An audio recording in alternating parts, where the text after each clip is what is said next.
प्रिय भाई बहनों, आज हम लोग देखते हैं प्रश्नावली 6.5 का क्वेश्चन नंबर 1। कुछ त्रिभुजों की भुजाएं नीचे दी गई हैं। निर्धारित कीजिए कि इनमें से कौन से त्रिभुज समकोण त्रिभुज हैं। इस स्थिति में कर्ण की लंबाई भी लिखिए। जैसे पहला क्वेश्चन है 7 सेमी, पहले में 7 सेमी भुजा है, 24 सेमी, 25 सेमी। दूसरे में है 3 सेमी, 8 सेमी और 6 सेमी। तीसरा क्वेश्चन इसका है 50 सेमी, 80 सेमी और 100 सेमी।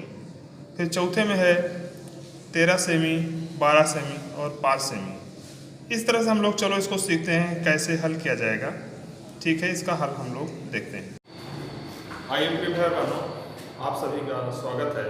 क्लास 10th में आज हम लोग देखते हैं प्रश्नावली 6.5। देखते हैं इसमें आपका एनसीईआरटी बुक का सब्जेक्ट मैथ का क्वेश्चन नंबर 1 है प्रश्नावली 6.5 का। पहला इसमें कहा है 7 सेमी, 24 सेमी, 25 सेमी। तो हम हल में इसको देखते हैं पहले क्वेश्चन को कैसे हल किया जाए। तो पहले इसमें शुरुआत में वास्तव में अगर किसी कोई त्रिभुज दी गई त्रिभुज की, हमको देखना है त्रिभुज किस प्रकार का है, समकोण त्रिभुज है कि नहीं है, और अगर है तो उसका कर्ण भी बताना है। तो वास्तव कभी कभी परीक्षाओं में ऐसा आ जाता है कि उसमें पूछ लेता है त्रिभुज है, संभव है कि नहीं, तो समकोण पूछ रहा है कि त्रिभुज है कि नहीं है। तो इसके लिए हम लोगों को पिछली क्लास में एक प्रमेय पढ़ा था। हम लोगों ने क्या पढ़ा था कि किसी त्रिभुज की दो भुजाओं का योगफल तीसरी भुजा से बड़ा होता है। तो हम लोग इसमें भी वो प्रयोग थोड़ा कर लें, लिख के ना करें, मालूम मौखिक होता थोड़ा रफली सोच लें कि कहीं ऐसा तो नहीं कि हम समकोण त्रिभुज और अधिक कोण त्रिभुज, न्यून कोण त्रिभुज बनाने के बारे में सोच रहे हैं और हम लोगों को जो है कि यही नहीं पता चल पाया कि त्रिभुज बनेगा कि नहीं बनेगा। तो पहला काम इसमें कोई दो भुजा जोड़ेंगे हम तो तीसरी भुजा से ज्यादा दिया जाएगा, इसका मतलब त्रिभुज की भुजाएं हो सकती हैं। तो पहला काम यही चेक करना होता है कि या दी गई भुजाएं त्रिभुज की भुजाएं संभव है कि नहीं। तो देख लो, अगर हम 7 24 जोड़ देंगे तो उसके बाद क्या होगा, 25 से ज्यादा ही आएगा। ठीक ना, चेक करके हम रफली देख सकते हैं इसे कि 7 धन 24 जोड़ते हैं तो देखेंगे 25 से ज्यादा तक हम ज्यादा ही आएगा। 7 4 11 हो गया, 31 हो गया, 31 देखिए बड़ा हो गया 25 से। इसका मतलब थोड़ा रफली चेक कर लेना चाहिए। और अगर हम 24 25 जोड़ देंगे 7 से रहेगा ज्यादा। कोई भी दो भुजा आगे पीछे करके जोड़ दो, अगर तीसरी भुजा ज्यादा आ जाए समझ लो कि ये संभव है। जैसे यहाँ आपका है ये हो गया, कोई और भुजा जोड़ लो, जैसे 24 धन 25 करेंगे तब भी ज्यादा आएगा, किससे, 7 से। अच्छा, 7 और 25 को साथ में देख लो, 3 स्टेप देखते हैं ना, 7 और 25 में देखेंगे तब भी देखेंगे 24 से ज्यादा ही आएगा। इसको भी त्रिभुज की भुजाएं संभव है। ठीक है, इतना हर एक सवाल में त्रिभुज की पहचान बताने के लिए हमको समझना पड़ेगा। आपको ध्यान रखना चाहिए, क्या ध्यान रखना चाहिए, किसी त्रिभुज की दो भुजाओं का योगफल तीसरी भुजा से अधिक होना चाहिए, तभी वह त्रिभुज भुजाएं और त्रिभुज बना सकती हैं, अन्यथा वो त्रिभुज बनेगा नहीं, त्रिभुज संभव नहीं हो पाएगा। तो हम लोग इसमें देखें तो त्रिभुज तो संभव है। हम पहले इसमें देखते हैं कि बड़ी भुजा क्या है। बड़ी भुजा इसमें सबसे बड़ी भुजा, सबसे बड़ी भुजा कौन सी है, 25। इसलिए हम क्या करें, 25 का स्क्वायर करें, कितना हो गया 625। शेष यहाँ लिख दिया, शेष भुजाओं के वर्गों का योग, ये कितना आएगा, 7 का वर्ग धन 24 का वर्ग, जोड़ लेते हैं 49 धन 576, जोड़ेंगे 9 6 15 5 हुआ और 7 4 11 1 12 2 और 5 1 6 625 आया। चूंकि बड़ी भुजा का वर्ग शेष भुजाओं के वर्गों के योग के बराबर है, ऐसी दशा में दी गई भुजाएं एक समकोण त्रिभुज की भुजाएं हैं। यहाँ लिख देंगे चूंकि 25 का वर्ग इक्वल टू यहाँ हो जाएगा 25 वर्ग हो गया बराबर 7 वर्ग धन 24 का वर्ग। ऐसी दशा में अगर बड़ी भुजा का वर्ग शेष भुजाओं के वर्गों के योग के बराबर है तो दी गई भुजाएं क्या होती है, समकोण त्रिभुज की भुजाएं। इसलिए दी गई भुजाएं समकोण त्रिभुज की भुजाएं हैं, समकोण त्रिभुज भुजाएं। इसलिए कार्ड इसमें बताना है। कार्ड बराबर क्या होगा, सबसे बड़ी भुजा, जो सबसे बड़ी भुजा है वही कार्ड होगी। बड़ी भुजा कितना थी इसमें, देखते हैं आपका 25 से। अब हल दो ही चीज पूछा था भाई, त्रिभुज कैसा है, आप दोनों ए बी समकोण त्रिभुज हो जाएगा, समकोण त्रिभुज है। एक आंसर इसको समझ लो और दूसरा आंसर आप इसको समझ लो, ठीक है। चलिए हम लोग दूसरे क्वेश्चन की बात करते हैं। इसका दूसरा है 3 सेमी 8 सेमी 6 सेमी। 3 8 7 देखते हैं, 3 का वर्ग जो अगर करें और 8 है 6 है, वैसे दो भुजा जोड़ देख लें, तीसरी ज्यादा ही आएगा। एक बात तो पहले काम यही देखना चाहिए, 8 3 11 6 ज्यादा आएगा, 8 6 जोड़ेंगे तब भी 3 ज्यादा आएगा। चलिए 6 3 9 जोड़ोगे तब भी 2 आएगा। इसी त्रिभुज की दो भुजाओं के ऊपर तीसरी भुजा ज्यादा होता है, ये होना ही चाहिए, अन्यथा त्रिभुज संभव नहीं होगा। तो त्रिभुज तो संभव है, लेकिन अब त्रिभुज कैसा है इसके लिए नियम है, बड़ी भुजा पर खोजो। पहले सबसे बड़ी भुजा कौन सी है, ऐसे लिख दें, सबसे बड़ी भुजा, सबसे बड़ी भुजा क्या हो गई, सबसे बड़ी भुजा का स्क्वायर करें। कितना बड़ी भुजा आपका 8 स्क्वायर कर दें। शेष भुजाओं के वर्गों के योग, शेष भुजाओं ध्यान दें, शेष भुजाओं के वर्गों का योग, ये कितना हो जाएगा, शेष भुजाओं का वर्ग भाई कितना था 3 था, धन 8 स्क्वायर जोड़ेंगे 9 धन 64 हो गया, 9 4 13 3 हो 6 हो गया 73। अब इसके बाद चूंकि क्या लिखेंगे, चूंकि 8 का वर्ग इज नॉट इक्वल, जो बड़ी भुजा का वर्ग है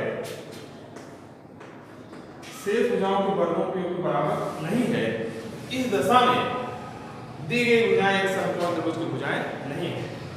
इसलिए इस दशा में दी गई भुजाएं समकोण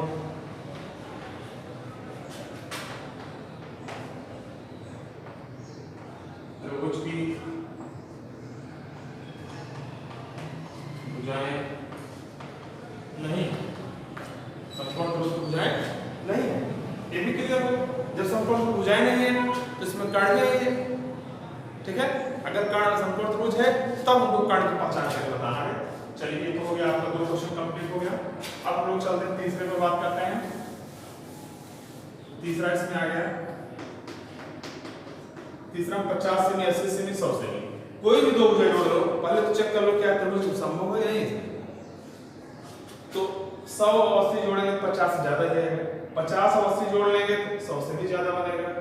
और उसके बाद 50 80 ऐसे से बारी बारी करके तीनों स्टेप जोड़ लें, 50 100 जोड़ लें, फिर उसके बाद 80 100 जोड़ के देखो 50 ज्यादा बन रहा है नहीं बन रहा है, और 80 50 जोड़ के देखो 130 बन जाए, 100 ज्यादा जाए। तो त्रिभुज तो संभव है, लेकिन कैसा बनेगा, क्या हमारा समकोण त्रिभुज है नहीं, पहले हमें ये देखना है। तो चलिए हम सबसे बड़ी भुजा क्या हो गई, जो ऐसे लिख दें, सबसे बड़ी भुजा का होल स्क्वायर कर दें, तो होल स्क्वायर हो जाएगा भाई 100 है, होल स्क्वायर कर देंगे माना जाएगा, इस तरह से 10,000 आ गया। अब हम लोग कर देंगे शेष भुजाओं के वर्गों के योग, शेष भुजाओं के वर्गों का योग, शेष भुजाओं के वर्गों का कितना आता है, शेष भुजाओं के वर्गों का योग जो होगा माने 50 का वर्ग 80 का वर्ग, 50 वर्ग हो जाएगा 2500, 80 वर्ग 8 64, ऐसे कर देंगे 6400 जोड़ लीजिए दोनों, 0 0 0 0 होगा 5 4 9 हो जाएगा, अच्छा तो 8 हो गया। तो इसमें भी देख लीजिए तीसरे में कि इसमें देखिए जो वर्ग आ रहा है शेष भुजाओं के वर्गों के योग, बड़ी सबसे बड़ी भुजा के वर्गों के योग से देखिए 10,000 आ रहा है, 8,900 आ रहा है, ध्यान लिखना पड़ेगा लोगों को, क्योंकि यहाँ भी सबसे बड़ी भुजा के वर्ग शेष भुजाओं के वर्गों के योग से क्या बराबर नहीं है, क्योंकि ऐसे लिखेंगे 100 का वर्ग इज नॉट इक्वल टू 50 का स्क्वायर प्लस 80 का स्क्वायर। इसलिए इस दशा में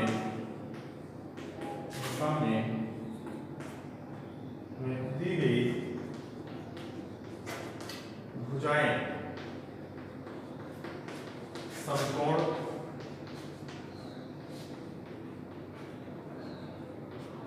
त्रिभुज की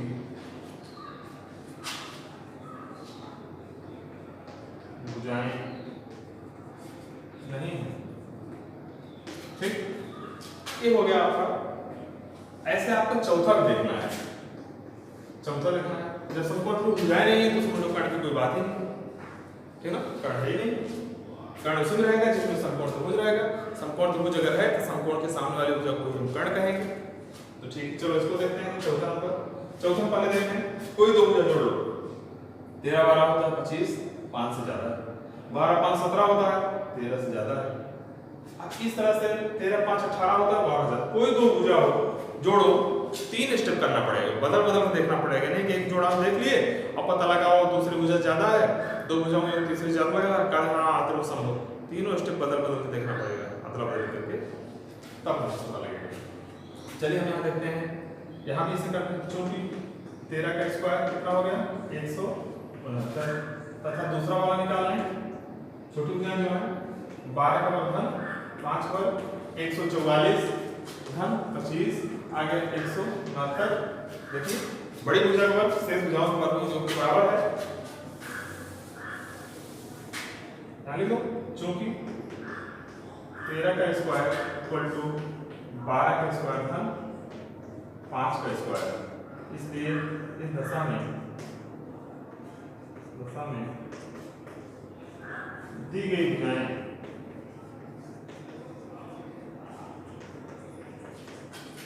समकोण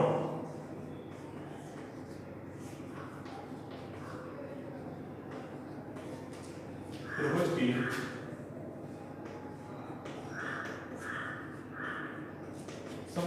की भुजाएं हैं तथा अतः कर्ण क्या होगा, सबसे बड़ी भुजा, सबसे बड़ी भुजा। कौन सबसे बड़ी भुजा इसमें देखिए 13 से, तो ये भी आंसर हो गया आपका। और ऊपर समकोण त्रिभुज पूछ रहा है कि नहीं, ये भी ठीक है।